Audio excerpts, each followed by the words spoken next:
first things first, of course, after Jesus, right? Yes. Philadelphia Eagles versus the New England Patriots in the Super Bowl this year. What kind of game do you foresee? Eagles win, of course. I think you're a little biased. I need you to explain why. Cedrick Brown, lead pastor of Commitment Community Church in Lindenwold, New Jersey, tried his best to explain why he favors the Eagles versus the Patriots in this year's Super Bowl game. But I know the real reason he's rooting for the Eagles. He used to be one of them. Yeah, I played defensive back during the Buddy Ryan era. Yes.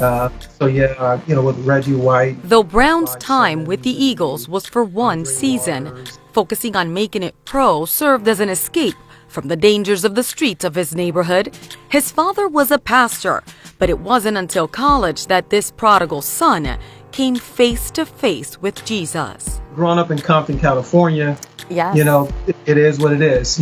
Everything Yes. you heard about it, and the temptations and the obstacles literally that you have to work through to survive. By God's grace, football was that tool, that platform that allowed me to springboard out of Compton, go to Washington State. But it wasn't until my spring semester of my junior year that a total stranger walked up to me, told me a lot of things that my dad said, I heard about, it was in my head, Wow. but really didn't reach my heart. He says, if you die today, do you know where you're going? And I couldn't answer the question. Yeah. Honestly, and at that time, he led me to the Lord, and that was literally the first time and the last time I've ever seen him. Brown's season with the Eagles was well spent. We were kind of like the first group of guys who would, when we gave you an autograph, Yeah. we will give you a Bible verse as well. There used to be a practice facility that sat in the parking lot of the old Veteran Stadium, Yeah. and we used to call it the bubble. It had no acoustics, so the echo, right?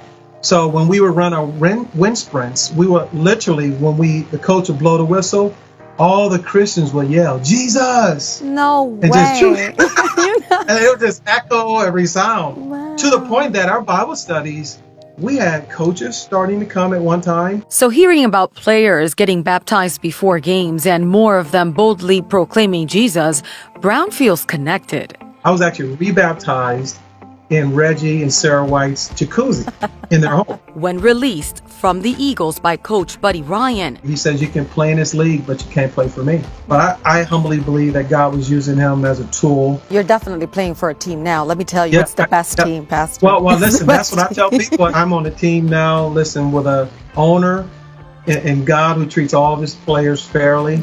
The Holy Spirit, who coaches a winning game, Yeah. and Jesus, who's always a winning quarterback who never chokes. his beautiful wife Lisa always at his side. She's my best friend. She's my best critic. Yes. And I believe God has used her to reach places in my heart that I closed off. He only has one message. Jesus. That's what I'm talking about. The Jesus factor. At the end of the day, every human being, Yeah. no matter what facet they are in life, they need Jesus. As we gear up for the Super Bowl, we need to address some of our Christian football fans, okay? It's cool to celebrate. I always tell people, anything supplants Christ in your heart, Yes. well, you've missed it. In other words, if your first thought is Eagles, well, you're caught up in idolatry.